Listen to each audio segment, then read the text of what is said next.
संगीत सरिता।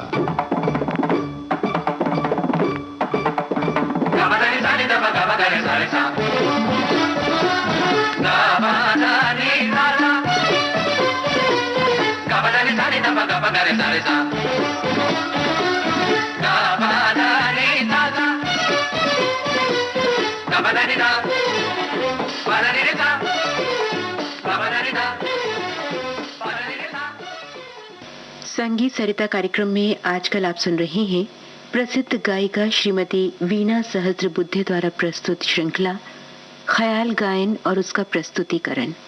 आइए आज सुने चौथी कड़ी। संगीत सरिता के सभी श्रोताओं को मेरा नमस्कार। कल के कार्यक्रम में आपने विलंबित ख्याल की बंदिश और आलाप के बारे में सुना। आज ख्याल की बढ़त करते समय दो एक बातें और सामने आती हैं, उसके बारे में चर्चा करेंगे। एक तो षड्ज भरना, दूसरा आलाप में निहित स्वरों की समानाकृति से राग विस्तार करना, तीसरा राग के शास्त्रीय नियमों का पालन करते हुए उनमें कुछ नयापन पैदा करना।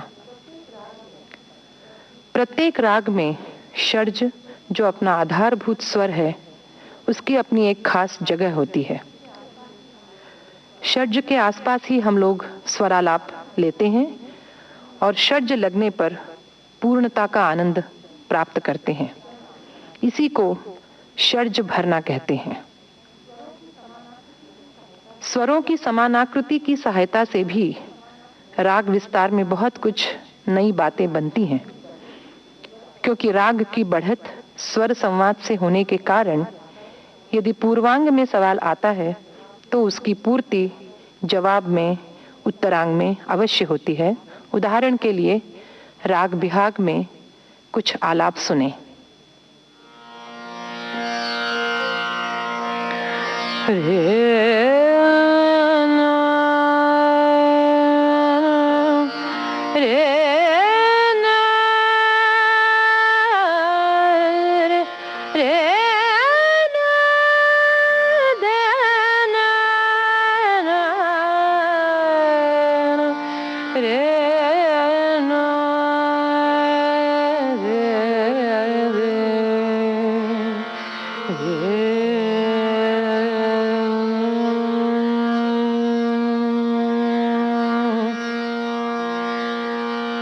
राग के सभी शास्त्रीय नियमों का पालन करते हुए कलाकार जब अपनी कल्पना शक्ति से प्रचलित राग में कुछ नवीनता का निर्माण करता है, वही नयापन इस कला का मौलिक गुण है, कला की आत्मा है।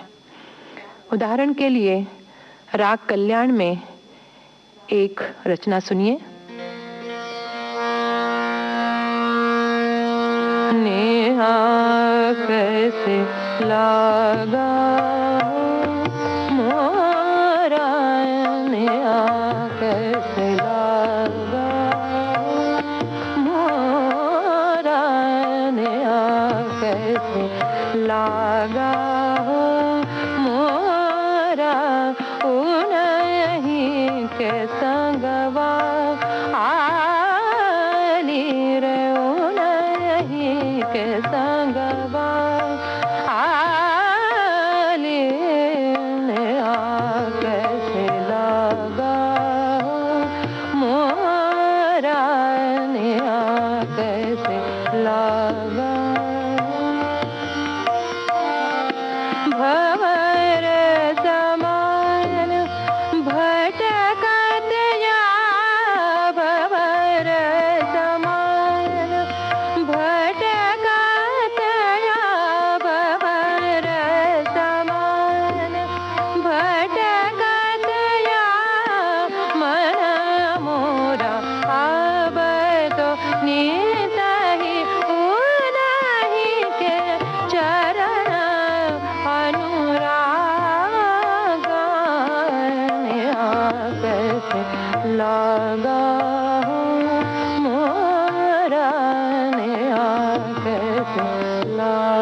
विलंबित ख्याल की बढ़त के साथ ही साथ उसका लय और ताल से क्या संबंध है, इसका भी विचार होना आवश्यक है।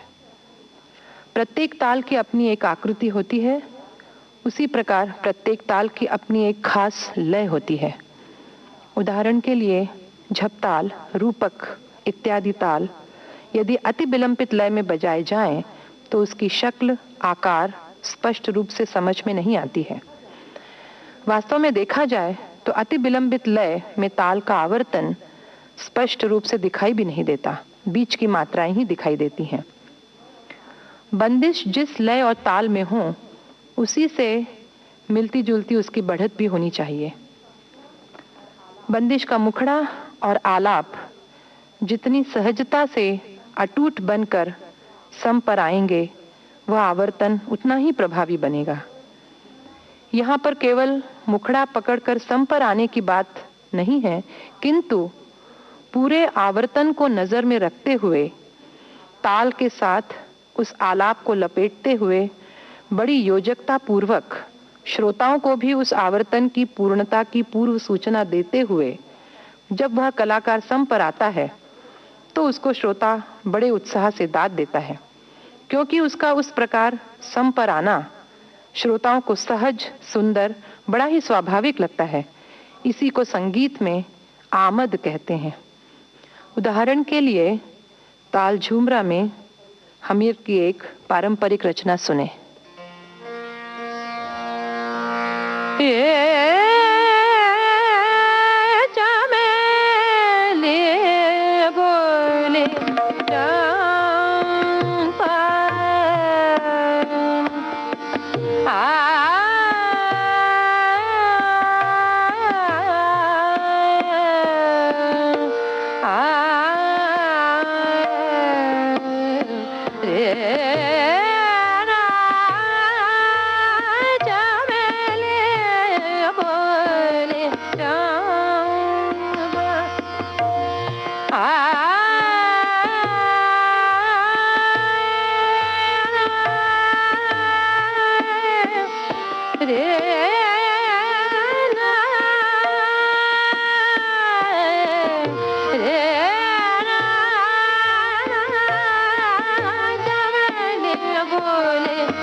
संगीत में स्वर व लय का यह जो अटूट संबंध बनता है, इसी को कला सिद्धि का परमोच्च शिखर कहा गया है।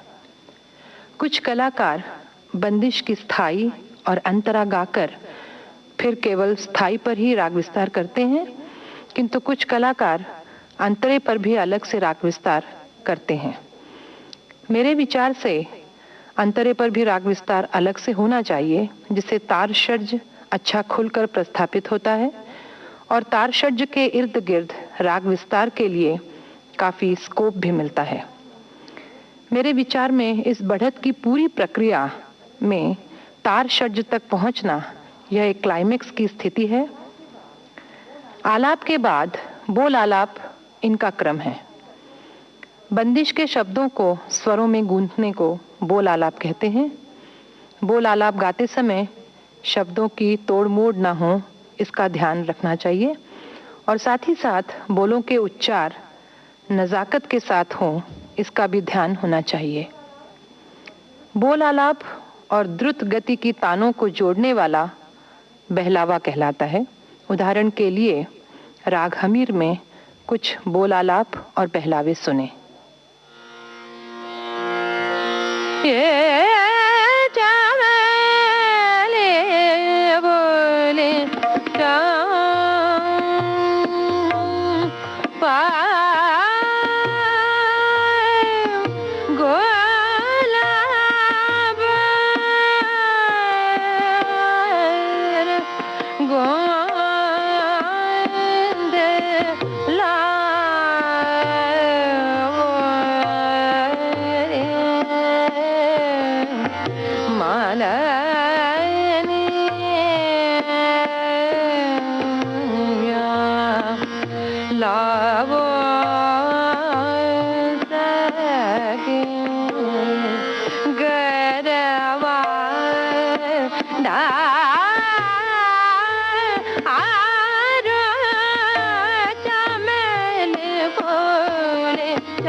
ख्याल गायन और उसका प्रस्तुतिकरण। अभी आप प्रसिद्ध गायिका श्रीमती वीणा सहस्त्रबुद्धे द्वारा प्रस्तुत श्रृंखला की चौथी कड़ी सुन रहे थे। विविध भारती के संग्रहालय से ली गई इस श्रृंखला की प्रस्तुतकर्ता छाया गांगुली।